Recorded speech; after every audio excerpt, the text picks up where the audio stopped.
जीवन की अमर प्रेरणा। जय श्री राधे कृष्ण। प्रिय भक्तों, इस दिव्य वाणी का आरंभ करने से पहले आइए एक क्षण के लिए सांसों को शांत करें, मन की तरंगों को स्थिर करें और अपनी आत्मा को कृष्ण प्रेम में डुबो दें। आंखें बंद कर हृदय से पुकारें, हे व्रज के वल्लभ, माखन चोर, मुरलीधर श्री कृष्ण। आपके नाम का रस हमारे जीवन में अमृत बनकर बहता रहे। हर उलझन आपके चरणों में विलीन हो जाए और भक्ति का दीपक हमारी राह को प्रकाशित करता रहे। भाइयों और बहनों, जब हम राधे राधे कहते हैं तो केवल शब्द नहीं बोलते, बल्कि एक ऐसी ऊर्जा को जन्म देते हैं जो सीधा श्री कृष्ण तक पहुंचती है। वही ऊर्जा हमारे हृदय में विश्वास, साहस और प्रेम जगाती है।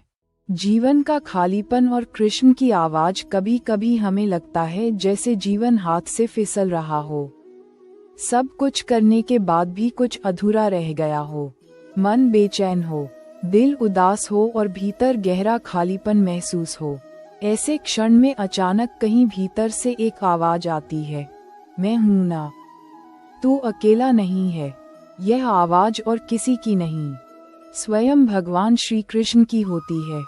जब जब हम टूटते हैं, जब जब हमें लगता है अब आगे कोई राह नहीं बची, तब कृष्ण हमें याद दिलाते हैं कि यात्रा अभी बाकी है, कर्म अभी अधूरा है।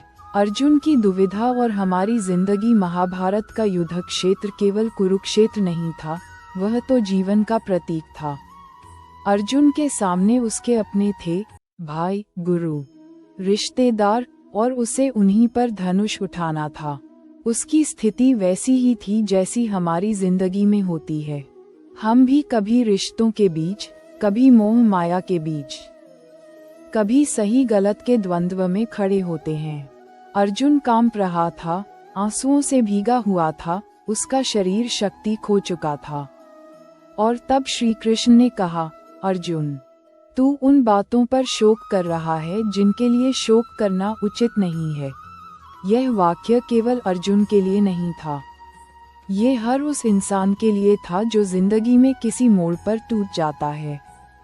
गीता की पहली अमर शिक्षा, आत्मा अमर है। श्री कृष्ण कहते हैं, तू शरीर नहीं है, तू आत्मा है।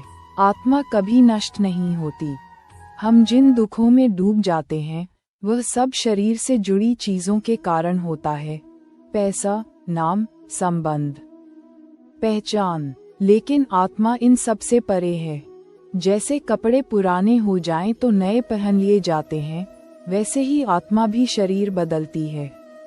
हमें इस सत्य को समझना होगा, मैं आत्मा हूँ, नश्वर नहीं, अमर हूँ। गीता की दूसरी अमर शिक्षा, कर्म करने का अधिकार। अर्जुन डरता है और पूछता है, अगर मैं हार गया तो? तब श्री कृष्ण मुस्कुराकर कहते हैं, तेरा कर्म करने में अधिकार है, फल में नहीं। आज हम जो भी करते हैं, उसके पीछे अपेक्षाएं होती हैं। प्यार करते हैं तो बदले में प्यार की उम्मीद रखते हैं, मेहनत करते हैं तो सफलता की चाह रखते हैं, और जब अपेक्षा पूरी नहीं होती, हम टूट जाते हैं। लेकिन श्री कृष्ण सिखाते हैं, कर्तव्य निभाओ, परिणाम मेरी चिंता है। जैसे किसान बीज बोता है, वह जानता है कि बारिश होगी या नहीं यह उसके बस में नहीं, फिर भी हर साल बीज बोता है। क्यों? क्योंकि उसका कर्तव्य है। गीता की तीसरी अमर शिक्षा, समत्व भाव। श्री कृष्ण कहते हैं, सुख दुख, लाभ हानि, जय पराजय, इन सब में संभाव रखो। हमारा मन अक्सर परिस्थितियों से बंध जाता है। सफलता मिलती है तो खुशी से झूम उठते हैं, और असफलता मिलती है तो निराश होकर गिर जाते हैं। लेकिन कृष्ण कहते हैं, जो संभाव से जीना सीख लेता है, वही सच्चा योगी है। मोह और आसक्ति दुख का कारण। जीवन का हर दुख इसी कारण है कि हम चीजों से, रिश्तों से, पहचान से चिपक जाते हैं। जब वह छिन जाते हैं तो लगता है सब खत्म हो गया। लेकिन श्री कृष्ण कहते हैं, जो गया है वह तेरा कभी था ही नहीं। जो तेरा है वह तुझसे कभी जाएगा नहीं। भक्त और भगवान का संबंध। एक छोटा सा उदाहरण, जब बच्चा चलना सीखता है और गिरता है तो माँ मुस्कुराकर कहती है, उठो फिर चलो। वैसे ही भगवान हमारे हर गिरने को देख रहे होते हैं। वह हमें सिखा रहे हैं, मत डर, उठो, कर्म करो, मैं तेरे साथ हूँ। भक्ति का महत्व। गीता केवल ज्ञान नहीं देती, वह भक्ति का मार्ग भी दिखाती है। कृष्ण कहते हैं, जो मुझे प्रेम से भजता है मैं उसका हो जाता हूँ। भक्ति वह शक्ति है जो हमें निराशा से बाहर निकालती है।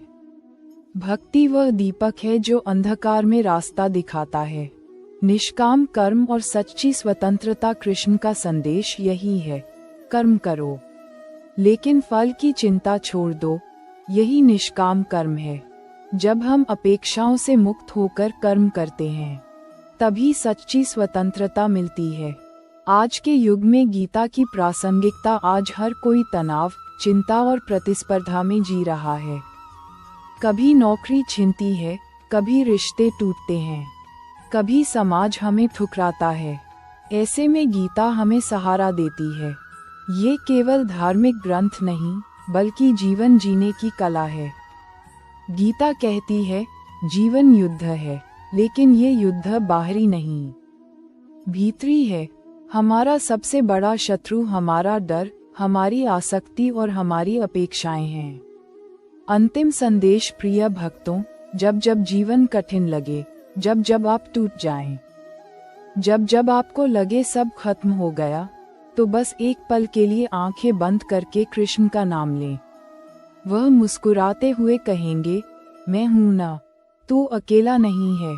तेरा कर्म ही तेरी पूजा है, तेरी भक्ति ही तेरा मार्ग है, और मैं हर पल तेरे साथ हूँ। राधे राधे। जय श्री कृष्ण।